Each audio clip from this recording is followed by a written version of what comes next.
Boys and girls, ladies and gentlemen, children of all ages. You know, one of the things that we love to report around on here is, of course, television numbers. Why? Because they're one of the most accurate ways to actually see how successful a show is. And we like talking about successful shows when they're doing well and they're making their audiences happy. And at the end of the day, the best determining factor of that is how many people tune in and how many people continue to tune in week after week. And ladies and gentlemen, I am pleased to announce to you as a DC fanboy myself that DC has now stomped a mud hole in the likes of Marvel, Star Wars, and Lord of the Rings. And considering the state of those current franchises right now, it is very well deserved because, ladies and gentlemen, the Penguin, good old Oswald Cobblepot himself, has destroyed even HBO Max's own House of the Dragon, in addition to dominating the charts over the last year in viewership. And ladies and gentlemen, it is not even close.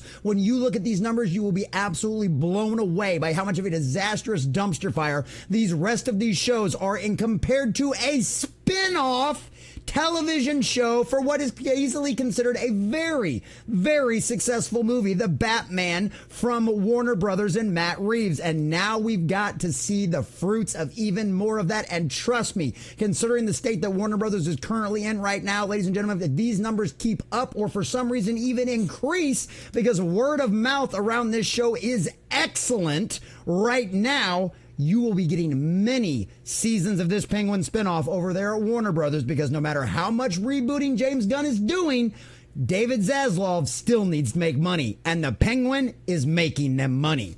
So we're going to check out this article from CosmicBook.news, getting all of the juicy details and see exactly how great these numbers are. But before we do, if you do enjoy our content, hit that like button, share with all your friends, and subscribe or follow if you have not already, boys and girls, because we are grinding, we are growing, and I could not do that without every single one of you. Also, leave us a comment in the section down below. Have you watched The Penguin yet? Did you enjoy it? Do you plan on watching it now because of how good the word of mouth has been around about all of this kind of stuff? Let us know what you think about all that in the comment section down below. So from CosmicBook.news and our dear sweet friend Matt McGloin, The Penguin ratings destroy House of the Dragon, Rings of Power, and The Acolyte. Oh, it's glorious, boys and girls. It's glorious. DC's Matt Reeves and the Penguins comes out swinging as the show's ratings explode and give a huge beatdown to the likes of House of the Dragon, Rings of Power, The Acolyte, the Marvel and Star Wars shows, and more. The huge ratings for the Penguin also follows the Batman performing big on Max streaming service back in 2022. I was one of the ones that watched it. I didn't go see that movie in the theaters, but I did try to get through it over there on the streaming service out there. Still haven't done it yet.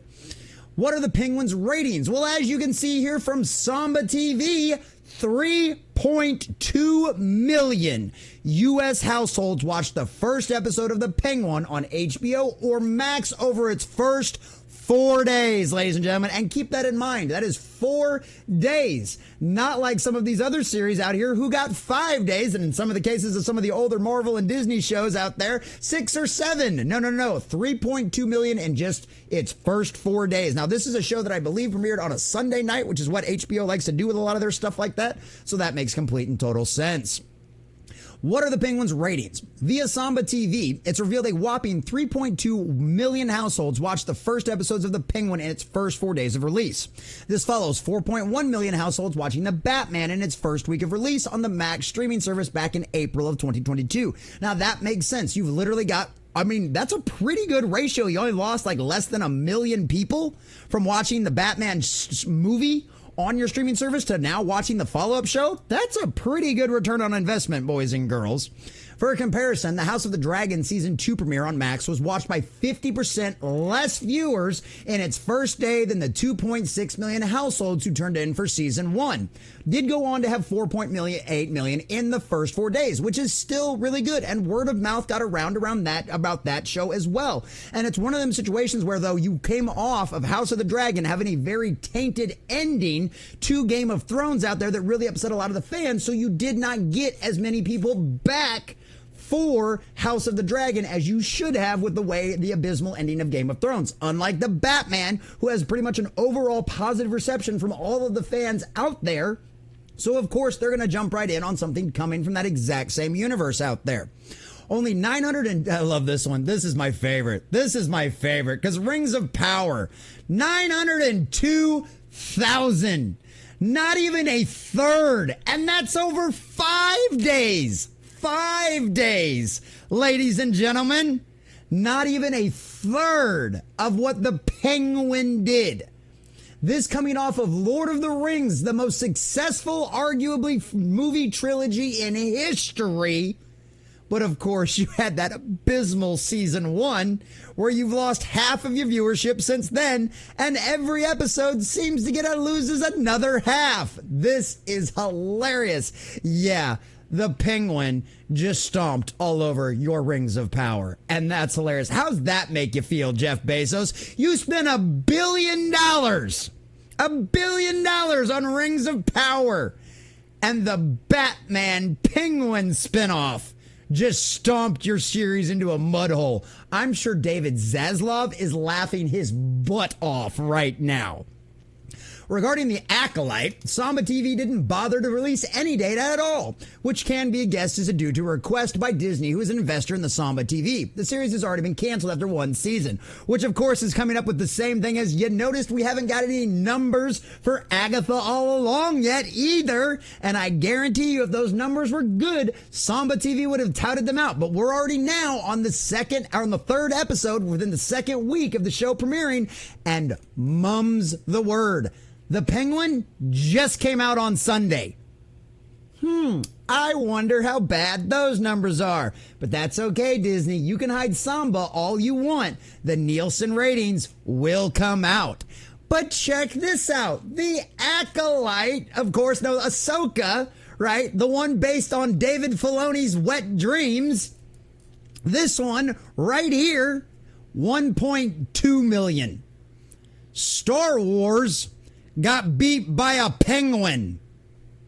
Dave Filoni's Wet Dream got beat by a penguin, and not by a little. Over 2 million more. That's insane.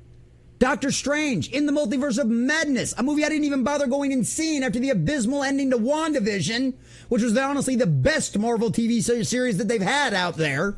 Okay? 2.1 million. The Penguin did more than a Marvel movie, and color us shocked there. The critic score and the audience score is great for the Penguin. Do we need to even bring up the audience scores for all of the Star Wars series, for the Rings of Power, for any of the Marvel series? Do we even need to bother? No, because you all know we've talked about this a million times. You've been paying attention. You know how this is going. The Penguin just stomped a mud hole in Marvel, in Star Wars, in Lord of the Rings. It has beaten even Max's own House of the Dragon that the majority of people really enjoy. This is what happens when you give fans what they want. The Batman was a huge success. So, of course, the next logical conclusion is to not try to rewrite the wheel, not try to change it into a girl's brand. No, you do more of the exact same thing. Because if it worked back then, it's going to work now. It's almost like history repeats itself.